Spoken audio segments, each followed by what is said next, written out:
Ayyaannii fi araarri Waaqayyoo bakka jirtan hundumaatti isiniif haa ta'u. An Tolasaa Guutamaati. Yeroo kana dubbii sagalee Waaqayyoo keessaa mata dureen isaa Waaqa Israa'el kan jedhu walii wajjiniin ilaalla. Sana dura eertuu tokko walii wajjiniin dubbifannee kadhata gabaabaa godhannee itti galla. Isaayaas boqonnaa 40 lakkoofsa 9 irra kan jiru nan dubbisaa akkas jedha. Yaa isa Xiyoonitti misiraachoo himtu tulluu dheeraatti ol ba'i. Yaa isa Yerusaalemitti misiraachoo himtu sagalee kee humnaan ol fuudhi hin sodaatinis mandaroota Yihuudaatiin ilaa Waaqayyo keessan jedhi jedha. Waaqayyoon akka dubbii kana nuuf ibsuuf hin kadhanna. Waaqaa fi lafaa galaanaaf burqituu bishaanii isaan keessatti kan argaman hundumaa kan uumte abbaa keenya saatii kana jaalala kee ta'e waan nu laatteef maqaa Gooftaa Yesuusiin galanni siif haa ta'u.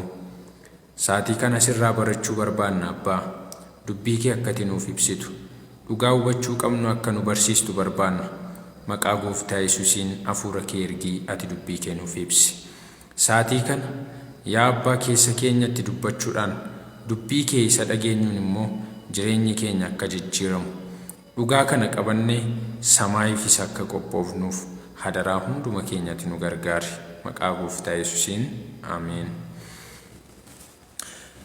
Akkuma jalqaba irratti dubbachuuf yaale mata dureen nuti saatii kana walii wajjiniin ilaallu Waaqa Israa'el kan jedhu ta'a jechuudha. Mee mata duree kana yeroo kaafnu gaaffiin isinitti ta'u maali? Ani mata duree kana irratti dubbachuu waan barbaadeef sababni isaa yeroo baay'ee wangeelli keenya dhimma eenyummaa Waaqayyoo ilaalchisee dhugaa ifa ta'e lafa kaa'eeti utuu jiru namoonni garuu hubannaa mataa isaanii irraan kan ka'e dhugaa ifa ta'e kana karaa dalga ta'e yeroo isaan ibsan baay'ee isaatu jira jechuudha. Kun immoo yeroo inni amantii irraa nu gatu, yeroo inni dhugaa irraa nu gatu waan jiruuf isa kana akkaataa kamiin wangeelli ibsaa kan jedhu walii wajjin akka nuti ilaallu kanan barbaadeef. Mee mata duree kana gaafa jalqabnu jecha Yesuus irraa jalqabna. Yesuus gaaffii gaafatamee deebii deebise tokko qaba. Sanarraa kaanee gara mata duree keenyaatti galla. Maarqos boqonnaa 12 lakkoofsa 28. Wangeela Maarqos boqonnaa 12 lakkoofsa 18. Lakkoofsa 28 dhiifama akkas jedha. Barsiisota seeraa keessaa tokko yeroo isaan waliin morkatan dhaga'e Yesuus deebii gaarii akkasii deebiseef yommuu arge gara isaatti dhiyaate abboommiin inni hundumaarra caalu isa kam jedhee gaaffii isa gaafate. Yesuus deebisee inni hundumaarra caalu dhaga'i yaa Israa'el gooftichi Waaqayyo keenya kophaa isaa gooftaadha. Atis Waaqayyo kee goofticha garaa kee guutuudhaan jireenya kee guutuudhaan yaada kee guutuudhaan humna kee guutuudhaanis jaalachuutu siif ta'a. Inni lammaffaan immoo nama akka mataa keetitti jaalachuutu siif ta'a isa jedhudha. Abboommiin isa kana irra caalu kan biraa hin jiru jedhee jedha. Yesuus gaaffiin inni gaafatame abboommii keessaa inni hundumaa caalu kamii kan jedhu. Gaaffiin kun baay'ee murteessaa ture. Yesuus deebii kana yeroo inni deebisuuf jedhu garuu abboommii keessaa inni hundumaa caalu Waaqayyo eenyu akka inni ta'e baruu fi sana booddee jaalala isaaf argisiisu yookiin immoo isa jaalachuu akka ta'ee fi inni lammaffaan immoo nama jaalachuu akka inni ta'e jala muree kaa'e. Dhaga'i yaa Israa'el Waaqayyo gooftaan keenya Waaqayyo isa tokkicha kan jedhuun jalqabe Yesuus. Sana booddee qajeelfama Israa'el duraan itti himamee ture irra deebi'e Yesuus. Mee gara kanatti otoo hin galiin garuu maal jechuu isaati Yesuus abboommiin inni hundumaarra caalu Waaqayyo keenya isa tokkicha isa jaaladhaa namas jaaladhaa yeroo jedhu maal jechuu isaati kan jedhu gabaabsanii akka ilaallu barbaada. Sababni isaa Yohaannis duraa boqonnaa 5 lakkoofsa 3 irratti Waaqayyoon jaalachuu jechuun abboommii isaa eeguu jechuudha. Waaqayyoon jaalachuu jechuun waan biraa jechuu miti. Waaqayyoon jaalachuu jechuun maqaa Waaqayyoo amma irra deddeebi'anii waamuu miti yookiin immoo maqaa masoo adda addaa Waaqayyoof kennanii waamuufi miti. Garuu Waaqayyoon jaalachuu jechuun abboommii isaa eeguu jechuudha. Akkasuma immoo nama jaalachuu jechuunis waan biraa jechuu miti. Garuu nama jaalachuu jechuun abboommii Waaqayyoo eeguu jechuudha. Roomee boqonnaa 13 lakkoofsa 9 irra deemnee yoo ilaalle nama jaallachuu jedhee garuma abboommii kurnaniitti nu geessa jechuudha. Kanaaf Yesuus abboommii kurnan bakka lamatti qoodee yeroo inni iddoo kanatti ibsu argina jechuudha. Namaa fi nama gidduutti abboommii eegamuu fi waaqaa fi nama gidduutti abboommii eegamu. Garuu yeroo Yesuus dhagee yaa Israa'el Waaqayyo gooftaan keenya Waaqayyo isa tokkicha jedhee gaafa jalqabu mata duree keenya nuuf eegalee jechuudha. Innis Waaqa Israa'el kan jedhu. Mee Israa'eloonni qajeelfama akkamiitu isaaniif kenname waa'ee Waaqaa ilaalchisee kan jedhuuf keessa deebii boqonnaa 6 lakkoofsa 4 irra kan jiru dhaqeen dubbisa. Keessa deebii boqonnaa 6 lakkoofsa 4 akkas jedha. Yaa Israa'el dhaga'i Waaqayyo gooftaan keenya Waaqayyo isa tokkicha. Atis Waaqayyo gooftaa kee garaa kee guutuudhaan humna kee guutuudhaanis jaaladhu kan jedhu.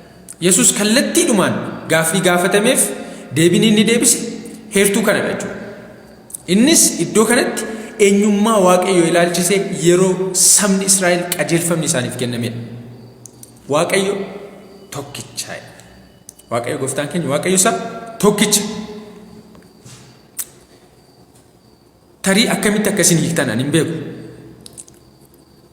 Garuu doktiriiniin waldaa keenyaa doktiriiniin lammaffaan kan inni jedhu keessumaa kiristaanummaan baay'een isaanii kan itti amanan sadan tokkummaan Waaqayyo tokkotu jira erga jedhee booddee isaanis jechuutiin itti fufachuudha. Isaanis abbaa Waaqayyo ilma Waaqayyo hafuura qulqulluu jechuutiin itti fufachuudha. Anaaf kun heertuu kana wajjin gonkumaa walitti naan dhufu. Sababni isaa Waaqayyo tokkichatu jira taanaan isaanis jennee itti fufuu hin dandeenyu. Waaqayyo tokkotti jira taanaan tokkodha jechuudha. Mee Yihudoonni Israa'eloonni bara Yesuus dhufe sana jiraatan dhugaa kana akkamitti beekuu kan jedhu akka waliin ilaallu barbaada. Mee isaan maal hubatan akkamitti amanu bara Yesuus dhufe? Wangeela Yohaannis boqonnaa 8 lakkoofsa 41 irraa akkas jedha. Wangeela Yohaannis boqonnaa 8 lakkoofsa 41 akkas jedha. Isin hojii abbaa keessanii hin hojjettu isaaniin jedhe. Yesuustu isaaniin jedhe. Isaan immoo nuyi abbaa hin beekamne ittiin dhalanne nuyi abbaa tokkicha qabna innis Waaqayyoodha jedhanii. Kan isaan jedhani nuti abbaa hin beekamne ittiin dhalanne Yesuusin falmaa jiru jechuudha. Yesuusitti falmaa jiru. Nuti abbaa tokkicha qabna innis Waaqayyoodha jedhanii. Mee waan Yesuus jedhe ilaalla. Yesuus deebisee Waaqayyotu abbaa keessan ta'e anan jaallatu turtan. Anoo Waaqayyo keessaa ba'ee dhufeen as jira isatu. Ana erge malee ana ofiin hin dhufne jedheedha. Yesuus isin dogoggortaniittu hin jenne. Lakkii Waaqayyo tokkicha miti hin jenne Yesuus. Wanti Yesuus jechaa jiru sirrii keessanii garuu isuma otoo waaqessitu ta'e isuma otoo beektu ta'e eenyummaa isaa otoo beektu ta'e silaa anaan na kabaju turtan. Sababni isaa ani isa keessaan bahee dhufee.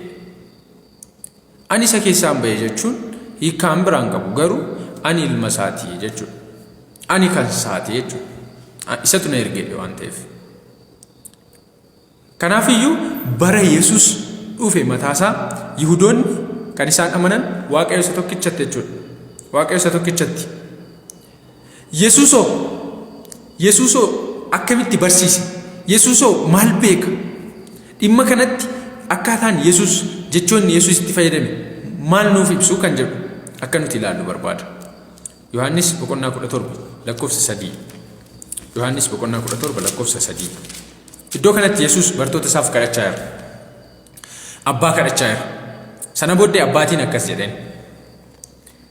Si Waaqayyo isa tokkicha isa dhugaa. Yesuus Kiristoosiin isa ergites beekumsaan jireenya bara baraati. Asitti ifa godhee lafa kaa'eera Yesuus. Sababni isaa abbaatiin maal jechaa jira? Si Waaqayyo isa tokkicha isa dhugaa. Si Waaqayyo isa tokkicha. Israa'el kan isaan beekan Waaqa isa tokkicha isa dhugaadha. Yesuus immoo eenyu akka inni ta'e jala muree nuuf ibse. Eenyu inni? Abbaadha jechuudha. Abbaadha. Yesuus Kiristoos akkas jedhe. Si Waaqayyo isa tokkicha isa dhugaa. Si Waaqayyo isa tokkicha isa dhugaa.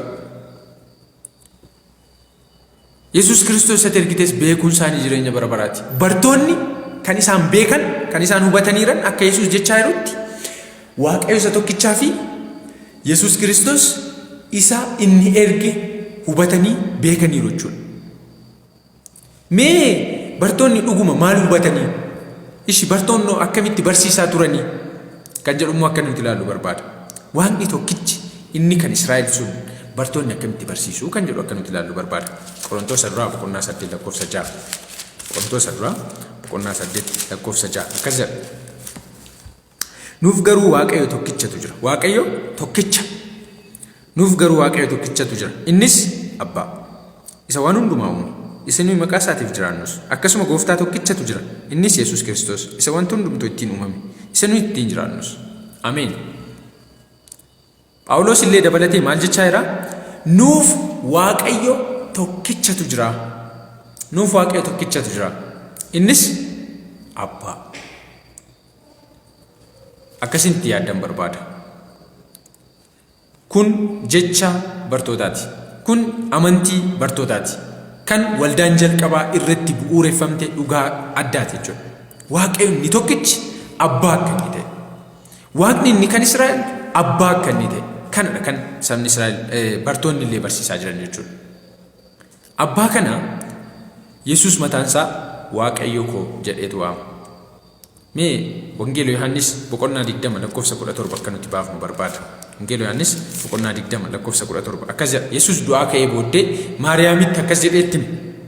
Yesus immoo ana hin qabin Maariyaamiin jechaa jira. Ani ammayyuu gara Abbaatti ol hin baane gara obboloota koo dhaqi. Ani gara Abbaa koo fi Abbaa keessanitti gara Waaqayyo koo fi Waaqayyo keessanitti ol nan ba'a jedhii isaanitti anaaf himi jedhee ishee abboome jira. Yesus gara Waaqayyo koof Waaqayyo keessanitti Abbaan Yesusiif illee Waaqayyo isaa jechuudha. Garuu Abbaaf Waaqayyo kan biraan hin jiru. Waaqayyo isa tokkicha isa kan Israa'eliif Waaqayyo kan biraan tokko illee hin jiru.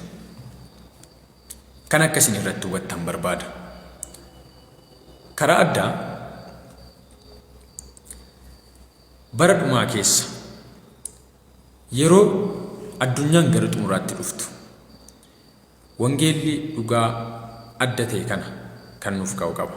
Tokkoffaa Qorontos boqonnaa 15 lakkoofsa 24 hanga 28. Tokkoffaa Qorontos boqonnaa 15 lakkoofsa 14 hanga 18. Hiikkaasaa isinumti itti ilaalaa. Garuu akkas jedha. Kiristoos immoo gooftummaa hundumaa, aboo hundumaa, humna hundumaas golgoleessee mootummicha deebisee Waaqayyo Abbaatti erga kennee booddee dhumneen ta'a. Waaqayyo diinota hundumaa miillan isaa jala hamma kaa'utti Kiristoos mootu ta'a. Hunduma booddee diina keenya du'atu golgoleeffama. Caaffanni qulqulluun Waaqayyo wanti hundumaa miilla isaa jala galcheera jedha. Wanti hundumaa miilla isaa jala galcheera yommuu jedhu Waaqayyoon waan hundumaa miilla Kiristoos jala galche immoo ofii isaatii miilla jala akka hin galin mul'ata. Wanti hundinuu ilma Waaqayyo jala yommuu galfamu ilmi immoo ofii isaatii Waaqayyo isa waan hundumaa miilla isaa jala galche jala hin gala. Akkasitti Waaqayyo karaa hundumaa waan hundumaa irra taa'a jedha. Waa'ee bara dhumaaf barreeffamaa jira. Barri dhumaa gaafa ta'u Waaqayyo akkamittiin waa hundumaa irra akka inni ta'u kan nuuf kaasu jechuudha heertuun kun. Mee heertuma kana Zakkaariyaas boqonnaa 14 lakkoofsa 9 deemnee ilaalla. Zakkaariyaas boqonnaa 14 lakkoofsa 9 akkas jedha. Lakkoofsa 6 kaasee nan dubbisa akkas jedha. Guyyaa sanatti ifni dhaamochi qorris hin jiru. Guyyaa biraan tokko hin ta'a. Isas Waaqayyotu beeka. Gaafas yeroo galgalaa ifatu ta'a malee guyyaan hin ta'u halkanis hin ta'u.